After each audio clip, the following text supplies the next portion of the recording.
I met a gypsy. Were you always sensitive to the bike, or was that something you had to learn over time? My mechanic back in 2008, the one that I won the championship with. Yeah, your own guys, right? Yeah, my guy. He still helped me now. Anyway, he told me, like, when we went from 08 to 09, they changed the model, like the 250. That's when it went to Carby EFI, wasn't it? No, that's just Carby, but they changed the frame. Okay. So it's a different frame. The plastic was different. And everything. And then when we hopped on the new bike, we just struggled. Like I was crashing everywhere, just just front ends wash. Every time I was winning, but I just crash. Yeah. And I'm going, oh, that's weird. And then my mechanic goes, oh, let's try a triple clamp. So, like, now, you're changing offset. Like, he goes, is it either fix the problem? And, okay, the standard one was, I think, back then was 22. Yeah. And then we went to 24. And I said, man, that feel a lot comfortable with 24. So my mechanic goes, oh, let's change the bearing laces, change the angle of it.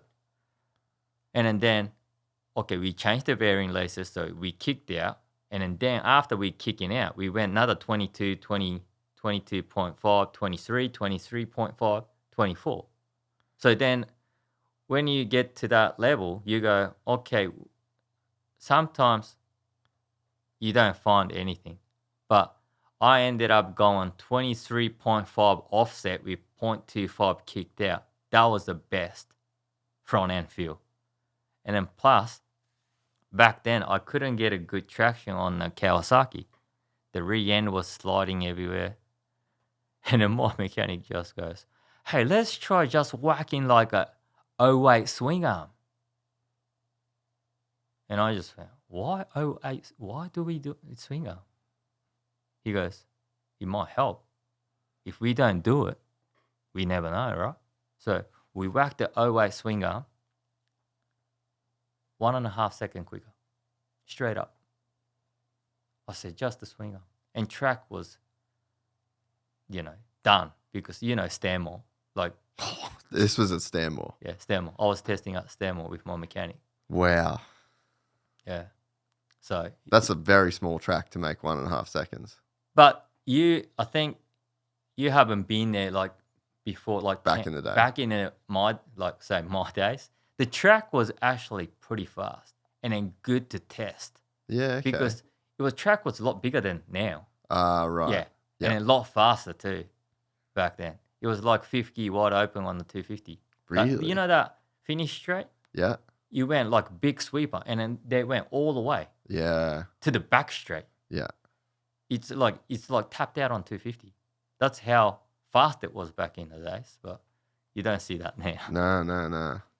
Yeah. So anyway, he. And so the swing arm was longer? No, actually shorter. Shorter. Yeah, but different linkage. And then we put that on, right? And then we put that on, and obviously made it better. And then I was using that 08 swing arm till 2015. Really? Yeah. So I went to Honda back after that. Yeah. But then 14, 15, when I went back to Kawasaki, I was using 08 swing arm still. No one knew about it because no one would just look at it and then see. You wouldn't know. For me now, what I do, I go to the, like, say, MXGP or like all the races. I go and walk around and like look their bikes and then just try to find what's the different, Even like, say, MXGP, the gas, Prado and Guardini, they had different frame, and you notice stuff, and then the people obviously put it on the Instagram and here and there, but I just go and watch even Yamaha or say other manufacturers, right? What they do. What swing arm are they running on the Yamahas, you reckon? I don't know. I don't really look at it, but I know they're running different frame on one of the guys. Huh. With even Prado, he had different frame because you can actually see the engine hanger was different, stuff like that. Even the forks, even the engine hanger, everyone's has a different one. I remember one year when you were there, Trentino. Yeah. 3 riders had, every single one of them had different engine mount. I'm going, whoa. But that's what they like, right? They all want a different feeling. Yeah. So, but that's interesting, everyone has that different feel. Yeah. That's how they adjusted. That's what they like.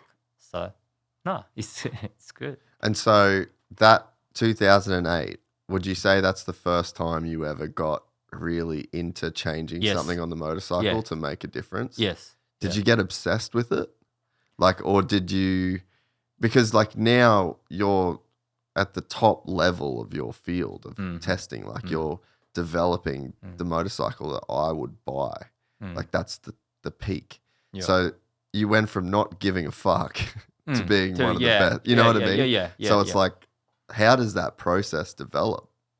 Well, I just looked. I was back then, like the way the triple clamp bolted was different because I had a different way the bolter was different, and then I ended up using a different triple clamp. It made the bike feel, it doesn't turn and stuff like that. So I learned from 08, 09, I start doing all sorts of stuff. Oh, that can make it different. That bolt, titanium bolt or not titanium bolt, you start to pick. Either way, you don't understand. If it didn't make difference, it didn't make difference. But that's what you have. And when you become a test rider, you just have to be honest. If you don't feel anything, you don't feel anything. You know what I mean? People try to make out of it. Oh, if they change that, they think that they should say something. But if you can't feel anything, even myself now, if we try to change something pretty decent, and I said, oh, I can't feel anything, and then they just look at you, and then other rider who rides, oh, this is so much different here and there. But I say this to everyone, everyone's different.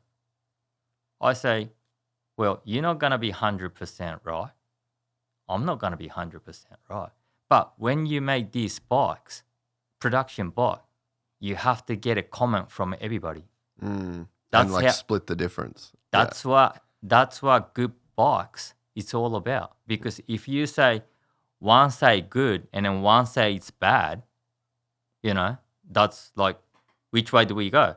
But if you can get, if this guy goes, oh yeah, I can come to there, oh yeah, I can't come to there, that's okay. That's should be okay thing, right? Because sometimes people, okay, say engine, oh yeah, this guy said, okay, the Kawasaki or whatever, the Honda, they said, oh, top end, we got so much power. Because I don't listen to what they did. If they say the power was 60 horsepower on this head, I don't ask how much you got. You don't want to know the numbers. I don't care. Feeling, I don't care. I don't care which way, because end of the day, because that's my job, what I feel. So I don't need to look at the data. I don't need to ask for stuff. Long as what they changed. If they said, hey, Taka, we put new different piston in there.